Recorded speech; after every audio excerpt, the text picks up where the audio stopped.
Your Steve Jones Show podcast is loading now. The Steve Jones Show podcast is sponsored by Sunbury Motors, North 4th Street in Sunbury, and Sunbury Motors Kia, routes 11 and 15 in Hummel's Wharf.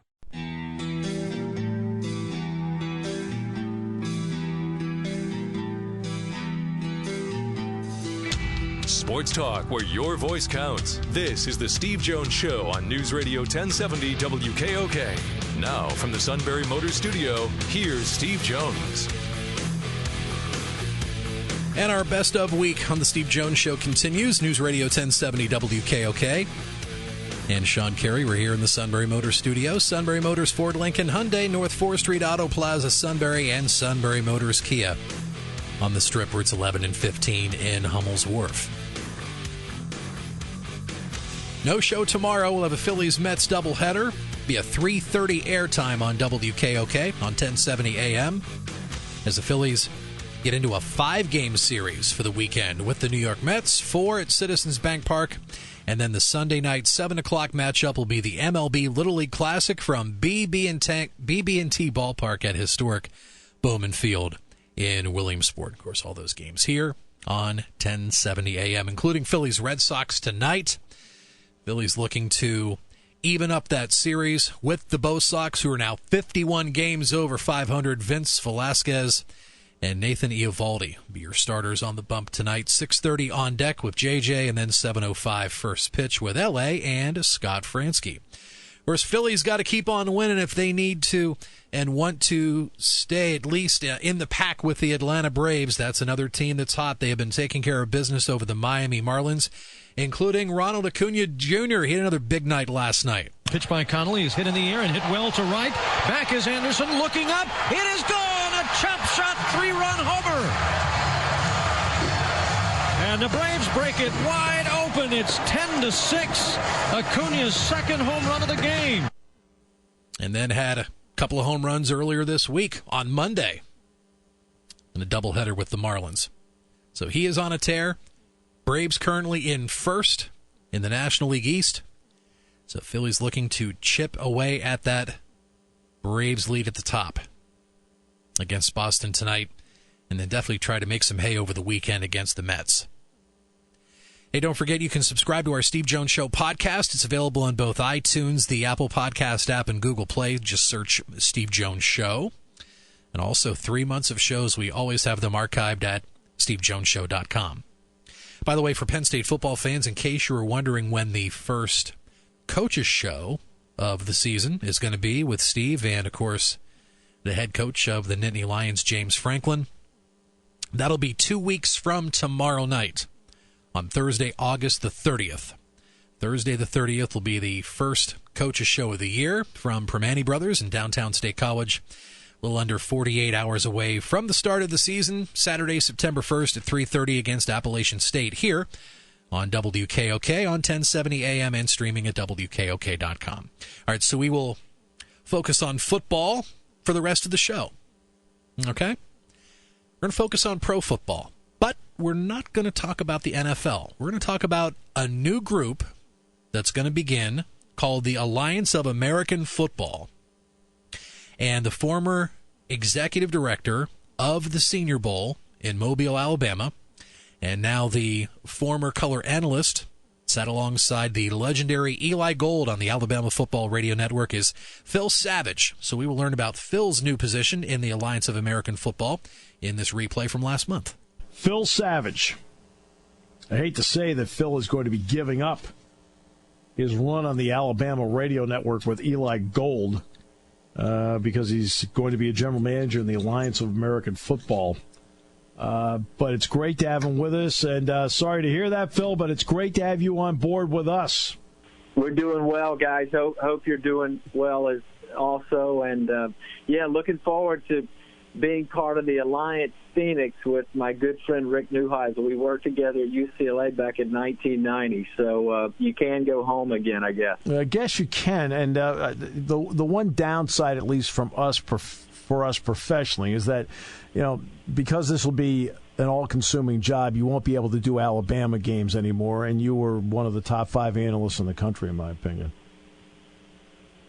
Well, I really appreciate that. I had the initial intention was I was going to try to do the Bama radio broadcast, but we had our first ever league meetings 2 weeks ago before the 4th of July holiday week for the Alliance. And as we were sitting there and they start laying out dates and responsibilities, and there were some real conflicts that were starting to bubble up and come to the surface in terms of trying to do both. As an example, Bama's first game, as is most of the country's, is September 1st. That's a Saturday. That's the major cut-down day for the NFL.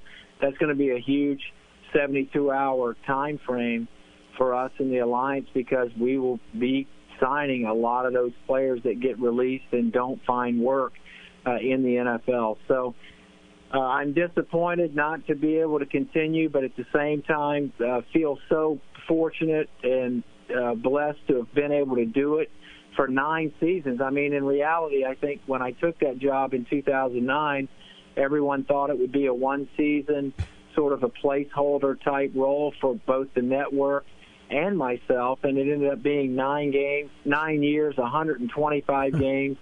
Bama won 113 of those contests, 5 national titles. I wrote a book about it, and so it ended up being an experience that I did not anticipate happening, but, man, I really enjoyed doing it. You always, though, personnel has always been, what you've really enjoyed. And the Senior Bowl did some of that for you. As a matter of the ability to go out and find talent. You found talent and had help in doing it. Is that what the lure of doing the Alliance is, because it gets you back to what Phil Savage has always been? I think the lure for the Alliance, honestly, is the people involved. When Bill Polian, the Hall of Fame general manager, reaches out to you and says, hey, I want you to be one of the GMs of one of only 8 teams, that gets your attention. The more we talked, the more that we kind of got into it, what the league was going to represent, the time frame of the league, February, March, and April, which will fit perfectly with the NFL calendar for players to come to our league, practice and play, get more game experience, physically and emotionally mature a bit more before they get another crack at the NFL. I thought that was important. And then, honestly, you look at the way the landscape is in football right now. High school, there are limitations for the practices in the spring and training camp. Same is true at the college level, and now with the CBA in place in the NFL, you can't walk a defensive back out onto your practice facility in February or March and work with him. And so there's really a lack of development at all levels of the sport. We feel like this is a league that will be able to fill that niche and give even more players an opportunity to make a living in the game. So those are kind of the 3 main things that drew me to it. The other piece of it that I've always enjoyed is obviously this will be a league of second, third, perhaps even fourth chances for players. Yep. But I think it will be first opportunity for coaches, for scouts, for game announcers, for officials, all sorts of people that will make their first ever foray into professional football. And I would venture to say that, like the USFL and NFL Europe, and hopefully with this alliance, you're going to see a lot of people involved in this league that 4, 5, 6 years from now will be mainstays in the NFL. Yeah, I think we saw that obviously in the USFL, left and right between coaches, executives, players. They all got to the NFL, and many ended up being impact guys, among the top guys in the USFL at the time. Bill Polian, they've kept it to 8 teams. How smart was that, just to make sure it was 8 to give everybody the best chance to succeed? Well, I think that the idea is really smart in terms of this way. In regards to the way that the players will be split up and allocated, they're putting together a really unique formula for how the players will be dispersed and who will be available for the clubs to sign. And, you think about it, there's 8 CFL teams, there's 8 Alliance teams, so there can be an affiliation there, so to speak, in terms of organization, not a formal affiliation, but to get organized. and then 8 teams in the Alliance. There's 32 in the NFL. So, four teams or 4 organizations per Alliance club could be a funnel, so to speak, to our league. All of that is being worked out and put together in written form and will be released, I'm assuming, in the next few weeks so that people will understand exactly what's going on. But 8 should be a real nice balance. They'll have 4 teams in the West, 4 teams in the East. There will be 10 games. And, of course, there will be an abbreviated playoff schedule with the championship game to be played the Sunday after the conclusion of the NFL draft on that Saturday in late April. There's also interesting rules with this. No extra points, 2-point conversions. No kickoffs. Everything starts at the 25, so it looks like the spring game at Alabama or Penn State. Same story with touchbacks out to the 25. And then instead of an onside kick, you put the ball at the 35, you gain 10, you keep it. If you don't, they get the ball. Do you see this as a window as to what pro football might look like 5 years from now? I think there will definitely be people paying attention to how some of these rule modifications play out. One thing that I would add to this conversation is that from an Alliance standpoint, the medical care and overall wellness and health of the players is going to be at a premium to the point that I think it's going to be almost groundbreaking in terms of how the Alliance is going to handle the players from a medical standpoint, on and off the field. So I think it's going to be a real unique opportunity to advance the game in a real positive way in that regard. The other element of the Alliance that is going to be pretty unique, I think, is some of the technology available for the fans in regards to fantasy football, in regards to now the legislation that is going to allow gaming. I think that's going to be a huge draw for fans because it's going to be so forward-thinking in comparison to other leagues that are out there. So I think the Alliance, while yes, it could be somewhat of a testing ground on certain things, I think the leadership with Charlie Ebersol and Bill and J.K. McKay, I think they want to really push the envelope and move the game forward, modernize the game for the benefit of everybody involved at all levels of the sport, whether it's the NFL, college football, high school, even youth football. You mentioned the medical part, Phil. I'll expand upon that. Outside organizations are going to be the ones that are going to handle head safety protocols. How important was that for the integrity of what happens on the field? Yeah, some of this is above my pay grade, but I do think that the Alliance will have a very, different approach to, the health and benefit of the players. In some ways, it will be, taken out of the hands of the coaches and the GMs, and obviously the trainer and the doctor, the team doctor. Those, the way we understand it, will ultimately be employed by the league rather than by the individual clubs, if you will. So, again, they only told us some of the generalities of this, but again, the theme is players, fans, and the game, and that's sort of the underlying focus points of the Alliance: the players, the fans, and the game. And I think that's the reason, at least from the way I understand it, maybe for the name of the league being the Alliance. September 1st, you mentioned the cut-down day. So how do you handle the upcoming end of July, month of August, to start getting a read on who might be near that cut-down line and get a good read on which players, if they're cut, what they can and can't do? Yeah, it's going to be an extremely busy month of August. I would assume that all of the GMs will be out scouring the NFL camps, attending preseason games, trying to at least get a picture, a live visual exposure, which we think will ultimately be available to us.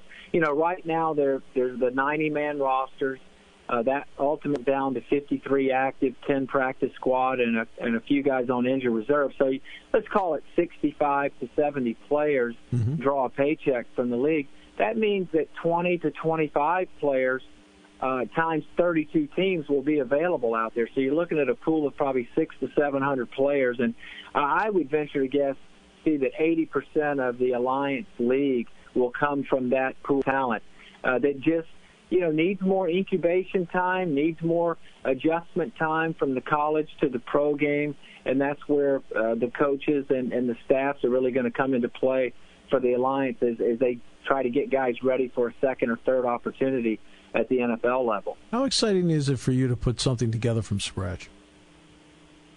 Well, I can tell you that it was really a unique experience and one that is seared in my mind. A few weeks ago when we were in San Francisco, there were 25 of us in a singular room, the 8 GMs and then 17 league officials, attorneys, and the like. And, all of this was just a thought. It was an idea in Charlie Ebersol's mind. He reached out to Bill Polian. Bill Polian said, I think you're on to something. And so to see all of this come to life is really exciting. I think back to 1920 when that group of owners met in Canton, Ohio. At a car dealership. At the car dealership, and forged what became the National Football League. I don't know that the AAF is going to make that kind of impact, but I do think there were 470 years of NFL experience in that room. And I do think that the Alliance is going to offer some answers and solutions to some of the problems and issues that are plaguing the sport right now. And hopefully we're going to be aggressive and smart enough to be able to resolve some things that will be able to propel the sport into the future.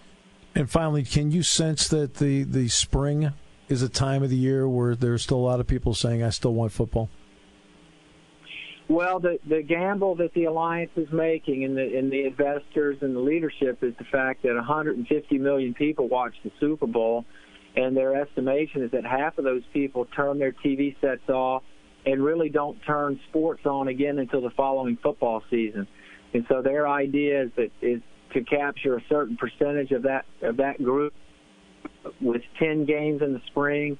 And again, because of the fantasy element of football, the gaming element that will now be available above the table, so to speak, they think that this is really going to attract a lot of people to tune in and watch either on television. CBS Sports has the TV contract, and or on their handheld devices with the streaming content that'll be out there as well.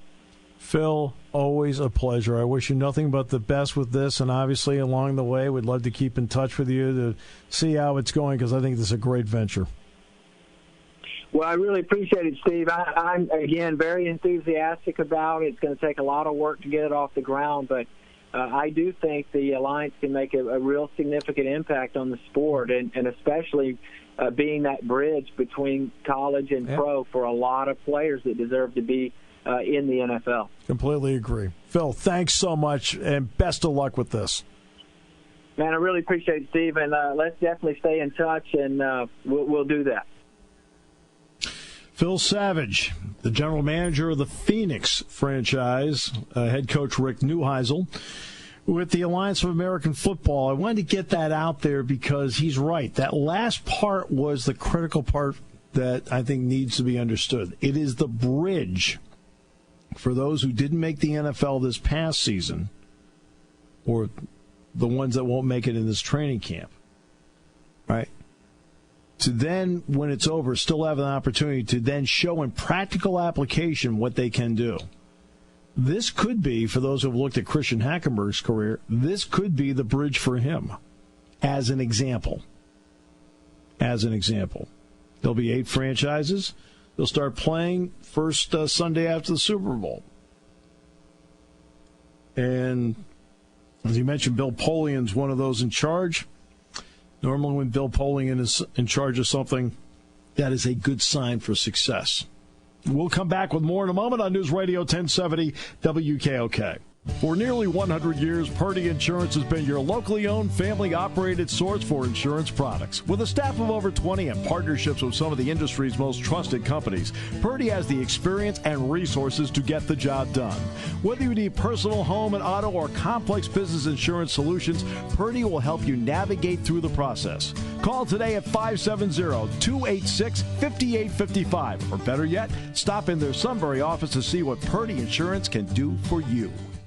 Taking your calls at 800-795-9565. This is the Steve Jones Show on News Radio 1070 WKOK. Now, from the Sunbury Motors Studio, here's Steve Jones. Our best of week continues on the News Radio 1070 WKOK, Sunbury Motors, Ford, Lincoln, Hyundai.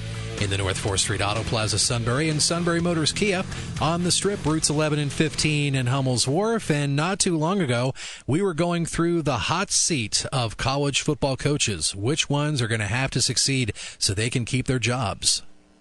Hot seat ratings for coaches. Dennis Dodd says that there are 6 coaches that are win or be fired. 10 start improving now. That's a 4. Pressure is mounting. 19-3. All good for now. 42 of them. They get a 2 rating. 1 safe and secure. 41 get that rating, including James Franklin. And 11 are in the untouchable category. Stunningly, that includes Nick Saban.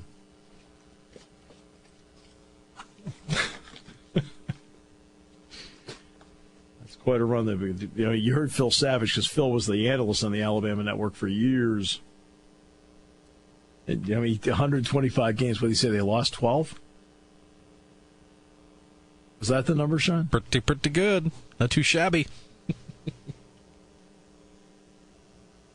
So here's Dennis's list. 6 coaches received the dreaded 5. Now, in each of the last 2 years, there were 2. Now there are 6. All right. Let's see. Nick Saban, untouchable. Kevin Sumlin gets a 2, which means he's okay. Herm Edwards, though, gets a 3. See, I find that interesting. He hasn't coached a game yet. And he gets a rating of pressure is mounting. Pressure is mounting. Well, with memos and the press conference that he held within the first week or 2 of taking over that team at that campus, there's a lot of people just getting a lot of weird vibes from Arizona State. Of course. But at Arizona, Kevin Sumlin gets a 2, which means he's safe for now. He hasn't coached a game there either. Let's see. Matt Rule of State College. State College's Matt Rule gets a 2, safe for now. Steve Addazio gets a 3, better start winning at Boston College. Let's see. Dabo Swinney, untouchable. I know that's surprising. Untouchable. Let's see. Mike McIntyre. Now remember, Mike McIntyre, he's had one great year at Colorado. A great year. He got them to the Pac-12 championship game where they lost to Washington the year Washington went to the college football playoff. He got a 4. Start improving now. Because he's only had the one good year there. Colorado's not an easy job. Let's see. Mike Bobo. Colorado State got a 3. All right. Better still kick it into gear. David Cutcliffe gets a 1 at Duke. Safe and sound. Butch Davis gets a 1. FIU, safe and sound. Dan Mullen, of course, just took the Florida job. I would hope you're okay if you just started. Lane Kiffin, your buddy, gets a 1. Willie Taggart at Florida State got a more cautious safe for now. Hasn't coached the game here yet, but he got a 2. Kirby Smart, untouchable at Georgia. Paul Johnson, better start winning, a 3 at Georgia Tech. Lovie Smith, Illinois. Win or go. He gets a 5. Tom Allen at Indiana. Okay, safe for now. Kirk Ferentz at Iowa gets a safe and sound. He gets a 1. Matt Campbell at Iowa State, safe and sound. He gets a 1. David Beatty at Kansas. They're 3-33. Guess what he got? He got a 5. Better win or gone. Bill Snyder at Kansas State, safe and sound. He got a 1. Mark Stoops at Kentucky, though, got a 4. Trouble. Bobby Petrino at Louisville got a 2. Safe for now. Ed Orgeron at LSU. What do you think Ed Orgeron at LSU got? I'll say, this may surprise some people. I'll say 3. He got a 4. Really? Start improving now. He got a 4. How about that? For some reason, LSU, there just feels like there's built-in pressure to that gig. I mean, there's a certain list of college head football coaches where it just seems like there's extra pressure built in before you even get into the door and First of all, and lock in and turn it into your program. Their opinion of themselves is exponentially higher than the rest of the country's. Okay. In my opinion. Like, okay, just slow down. Okay. I'm not alone. Okay. Yeah. DJ Durkin at Maryland gets a 3. All right. Okay. Getting a little lukewarm there. Mark Richt a 1. Safe and sound at Miami. Jim Harbaugh got a 2. Safe for now. Mark D'Antonio got a 1. Okay, safe and sound. PJ Fleck, safe for now. He got a 2. Joe Moorhead obviously gets a 1. He hadn't coached the game yet. Ken Niumatalolo at Navy gets a 1. Safe and sound. Scott Frost, Nebraska, untouchable. He got a 0. Bob Davie at New Mexico, former Notre Dame coach, got a 5. Win or go. Larry Fedora, 3, getting a little warm. Pat Fitzgerald, untouchable, Northwestern, 12 years. Brian Kelly at Notre Dame. What do you think Brian Kelly got? I want to say 4, but that may be too high. He got a 2. Safe for now. Last year he had a 5. And he won.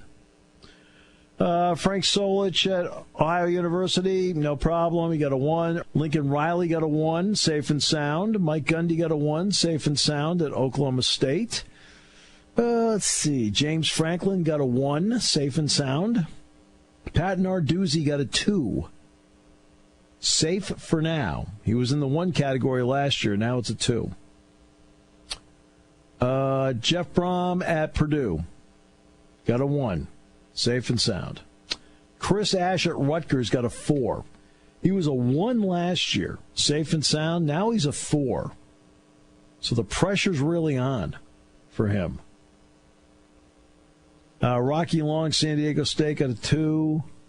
Safe for now. Will Muschamp a 2 at South Carolina. Safe for now. Charlie Strong at South Florida got a 1. Safe and sound. David Shaw, Stanford. What do you think David Shaw got? I'd say either 0 or 1. 0, untouchable. Yeah. He does great. He does great work too on NFL Network on draft night. I know. David Shaw's first class all the way. Yeah. Dino Babers, Syracuse got a 2, safe for now. Gary Patterson, TCU, untouchable. 0. Jeff Collins at Temple gets a 2, safe for now. He was a 1 last year. Jeremy Pruitt starts out at Tennessee as a 2. Safe for now. Tom Herman, Texas, gets a 2. He was a 1 last year, but he's still safe for now. Jimbo Fisher, Texas A&M, safe and sound. Gets a 1. Cliff Kingsbury of Texas Tech, a 4. In other words, you need to kick it into another gear. I mean, Kingsbury's a fun guy, has a wild offense. Defense is something you have to play because the rules say you have to. At last check. Let's see. Josh Heupel starts out at UCF as a 1. Chip Kelly is untouchable, first year at UCLA. Randy Edsall at UConn. He gets a 4. He was a 2 last year. He's 4.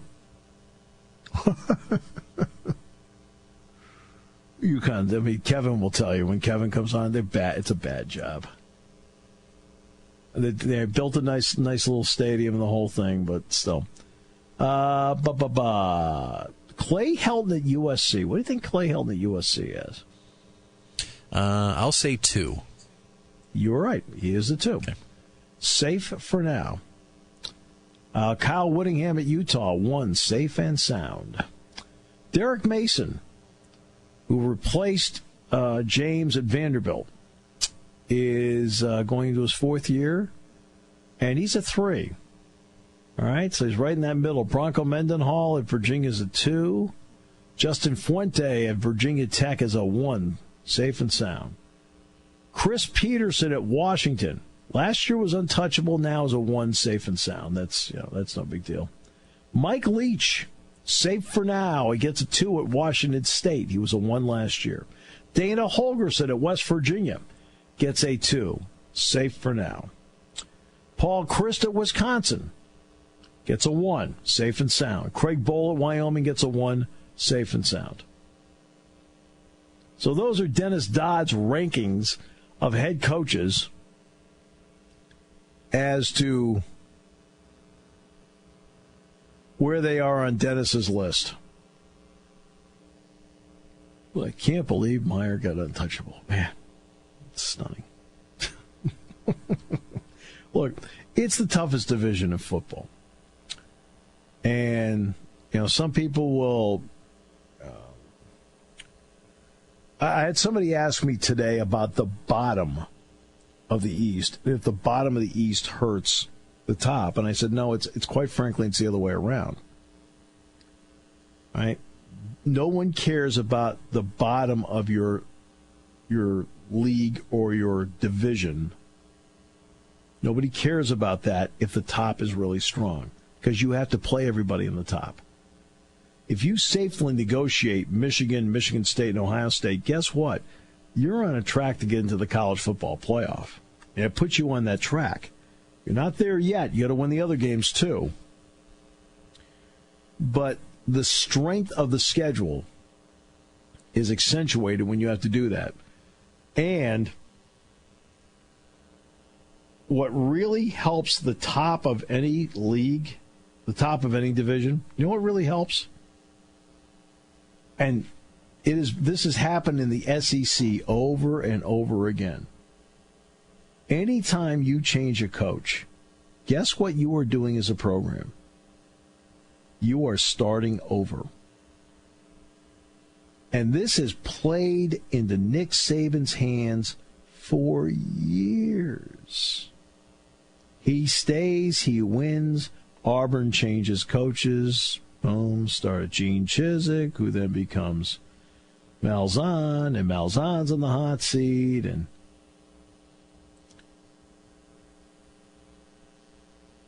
the hat goes at LSU. They're in transition. Now it's Orgeron. Who's that help? It helps Saban. Hugh Freeze messed up at Ole Miss. Helps Saban. Dan Mullen leaves Mississippi State because he goes to Florida, which is the easier side to work from. It helps Saban. Who do you think it's helping? Now let's go to the Big Ten. Meyer's now been entrenched since 2012 at Ohio State. James has been here since 2014. Harbaugh's been here since 2014. D'Antonio's going into his 11th, 12th season at Michigan State. Okay, the ones at the bottom are the ones that are changing. Durkin's in his, going into his 3rd year. Ash is going into his 3rd year. Allen's going into his 2nd year. They're the ones that are changing coaches. I mean, Chris has stabilized Wisconsin. Fitzgerald's been there a dozen years at Northwestern. Now you go to, now the big change was Scott Frost at Nebraska. They're hoping he's a long-term solution. But again, they're going to have to start over. You don't walk in with a magic wand and go, voila, here we are. It doesn't happen that way. As you know, I've always been someone who has emphasized over and over again, you need to give a coach 5-6 years, football, basketball, to see what the program really looks like under their leadership, where all the players are theirs. What does it look like? Now, there are certain cases, for example, and to me this especially happens when you hire a coordinator or an assistant coach that has never been a head coach. Some people are really perfectly suited to be an assistant coach or a coordinator, but for whatever reason are not great head coaches.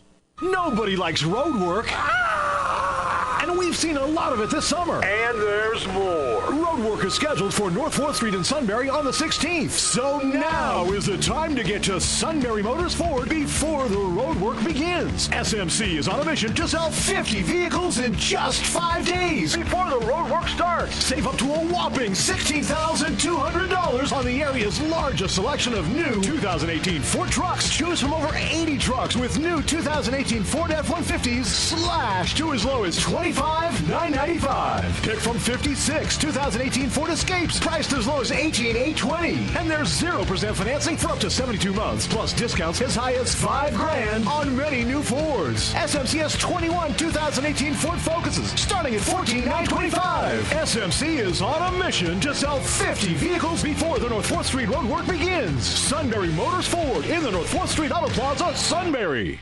Your station for news, weather, business, and CBS Sports Radio. News Radio 1070 WKOK Sunbury and on WKOK.com.